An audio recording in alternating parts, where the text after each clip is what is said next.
Hello everyone, welcome to today's US Open live session 10 minutes before Wall Street opens as always every Tuesday and Thursday. Today is Tuesday, March the 12th. I am your host Nikos Zabouras, Senior Financial Editorial Writer at FXCM.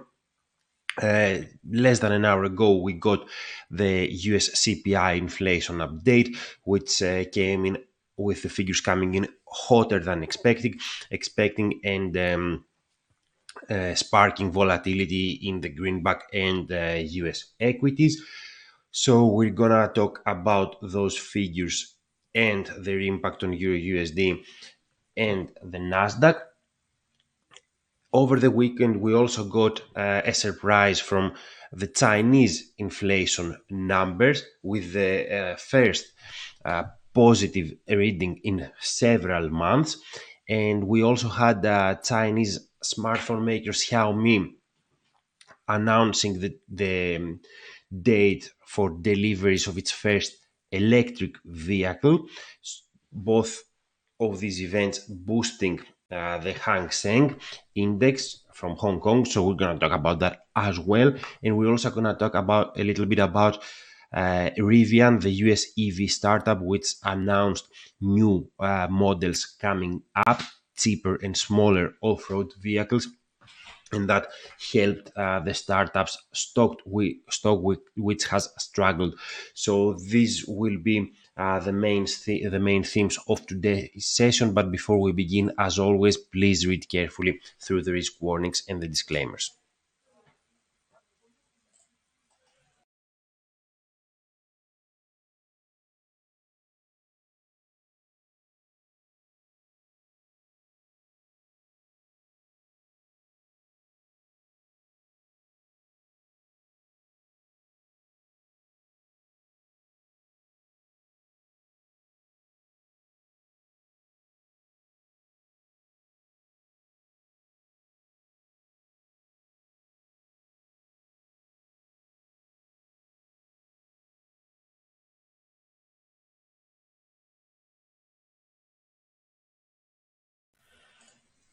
Once again, please read carefully through the risk warnings and the disclaimers. And of course, please bear in mind that anything discussed in this session does not constitute investment advice and should not be taken as such. Having said that, let's jump right to it, because we have quite a few things to talk about, and we already see on our screen on the left the SPX 500 index and on the right FXM's US dollar index, and you can see the volatility that the latest figures, inflation figures from the US sparked. You can see sort of two-way action, but all in all, positive impact for the greenback so far, and mixed, perhaps a little bit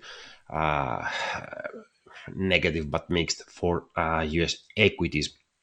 Of course, if there are any questions or any opinions on what we discussed, feel free to type them in the chat box. So let's talk about the US inflation figures released less than an hour ago. You can see here the CPI, the Consumer Price Index, the headline one. Surprised, all figures surprised to the upside, all measures, and sparked market volatility, as we said. Headline CPI in particular ticked up to 3.2%. And you can see we've talked about that multiple times, that inflation has been showing stickiness for more than half a year now. And of course, if we also see core inflation, there is a little bit of steadier progress there, but slower, and core on the right is further to 3.8%. But again, you can see that progress is slow there, despite being steady. Now, as we said, volatile reaction from markets, but you can see clearly that the greenback on the right is rising. Of course, the news comes after key events from the US last week. We talked about them in our previous sessions, but let's quickly bring you up to speed in case you missed it. We had Chair Powell's Congress testimony, two-day testimony last week. In the first day, he appeared, he stayed on script, but did not surprise markets and equity markets like that. But on the second day, he appeared less hawkish, saying that policymakers are not far from getting the confidence to cut rates, and markets, of course, like that, equity markets. And on Friday, we had the jobs report, which showed a bigger addition than expected, but the previous blowout figure was revised way lower. Unemployment rose and wage growth slowed. So all in all, Wall Street reacted positively to that as well. Now, having said that, let's now turn to the Euro USD outlook and tie it in with the ECB rate decision last week. We did cover it on Thursday, but let's look where we are now. The pair rose last week due to the events we talked about from the US and the fact that ECB President Lagarde did not entertain any rate cut talk, saying that they're not there yet. Bulls have gained control and the ability to challenge the 1.1017 handle, but we are unconvinced around around sustained strength past that level. The ECB lowered its inflation forecast and sees it hitting the 2% target earlier than previously in 2025, while multiple policymakers pointed to summer rate cuts. And the fact is that the European Central Bank may be a better candidate to pivot than its US counterpart, given the weak economic activity. In the US, on the other hand, the labor market remains resilient, the economy is strong, and we have persistent inflation. As such, there is risk of a breach of the 200 period EMA, currently at around 1.0850, and daily closes below it would pose the upside bias. But the daily Chimoku, which spans all the way to 1.079, can contain further losses. The monetary policy differential remains murky, as markets essentially expect summer cuts by both banks, and we could see a lack of firm direction, especially as we expect the Fed's decision next week. Now let's turn our attention to the Nasdaq 100, the tech-heavy index. You can see that it tries to keep its cool after today's data, which, as we said, surprised to the upside, but marginally. And markets do not seem to change their expectations for the first cut in June and 100 to 75 basis points of cuts by the end of the year.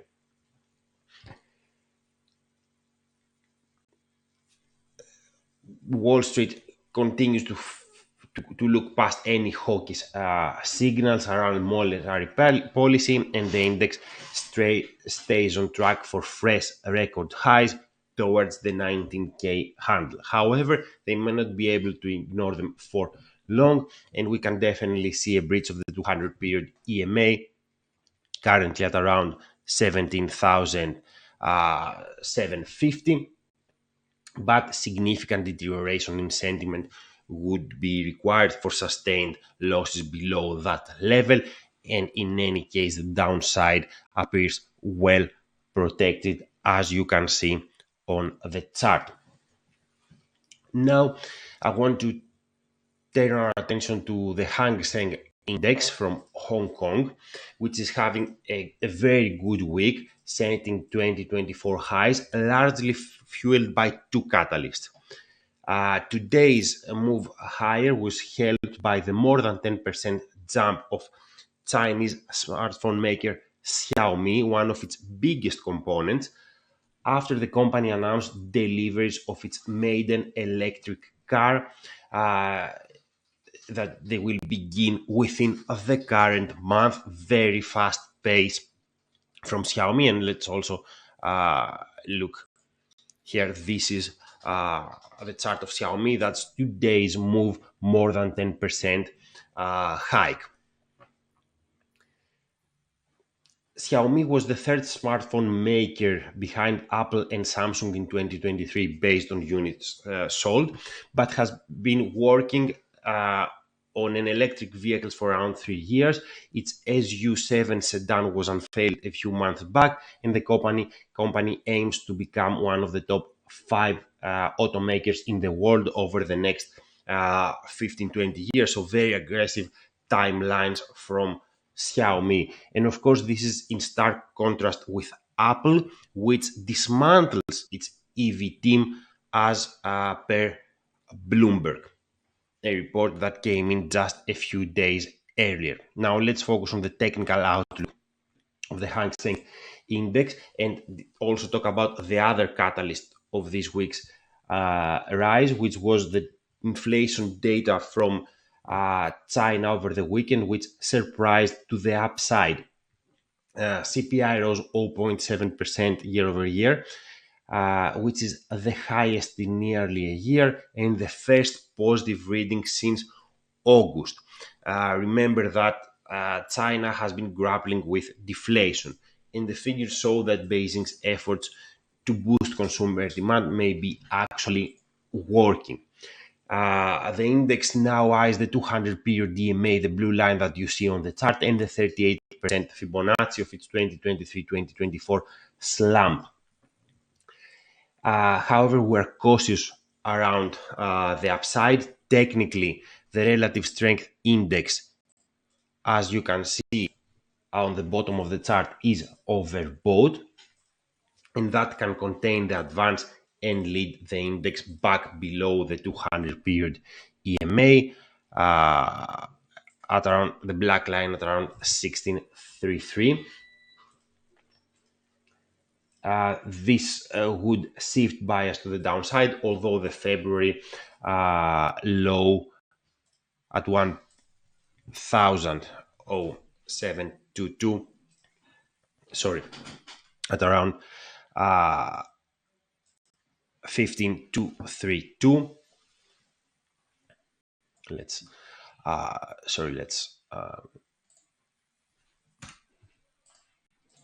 fix that. As we said, further losses would need a strong catalyst. It's too early, in any case, in terms of macros and fundamentals, it's too early to call the end of deflation, and things deteriorated on the producer side as PPI deepened its contraction to minus 2.7%. Chinese officials may have set optimistic growth targets of around 5% for this year, but this does not look easy to achieve. The economy is struggling, the property market remains in peril, consumers keep their purses tight, and factory activity is weak. Beijing has adopted a piecemeal approach that has failed to inspire markets, and now policymakers lowered the budget deficit to 3% from 3.8% previously. And of course, that implies that big stimulus will likely remain elusive. And as such, we can see renewed pressure on the main index of Hong Kong. And of course, if there are any questions or opinions on what we discuss, feel free to type them in the chat box. And now let's move to the last part of today's session. And I want to talk about Rivian, the US electric off-road electric vehicle startup, which had been working on its next gen platform, and markets were eagerly awaiting to the first model based on that. Rivian unveiled it last week. It's the R2 SUV with a starting price at 45K compared to the 70K of its bigger sibling, with deliveries expected in the first half of 2026. However, Rivian did not stop there. Its CEO announced two more vehicles, the R3 crossover and its performance variant, the R3X, that will be priced lower and released later than the R2. These models will be crucial for Rivian's future. They can help it increase its customer base, stop the cash burn, and help it eventually make money. Rivian lost more than 43,000 on every vehicle it delivered in the fourth quarter of 2023 and needs to improve efficiency, lower costs, and ramp up production if it wants to break into profits. Unprofitable startups, of course, like Rivian, are vulnerable to the current adverse environment of high interest rates. And although it seems to be turning the corner, it's definitely not out of the woods yet. Its Q4 results were concerning. Financials deteriorated.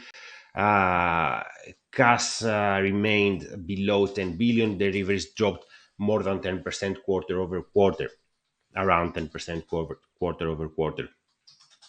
Even though it overachieved with the output of more than 70,000 units last year, executives expect to produce fewer cars this year, and that is definitely disappointing guidance.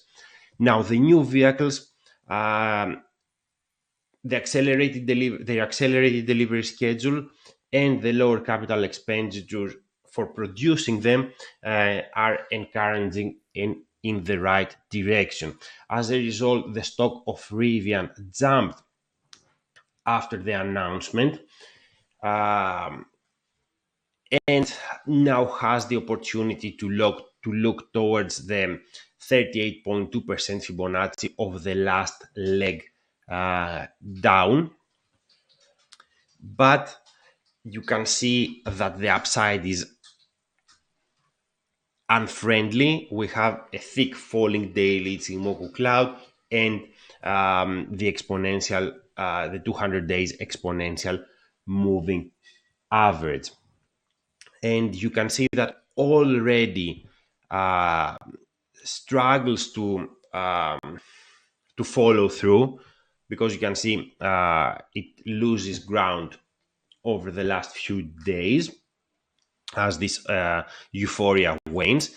And you can see that the RSI remains below the 50 line. We would need to see it above that and the price above the 38.2% for the bearish momentum to stop.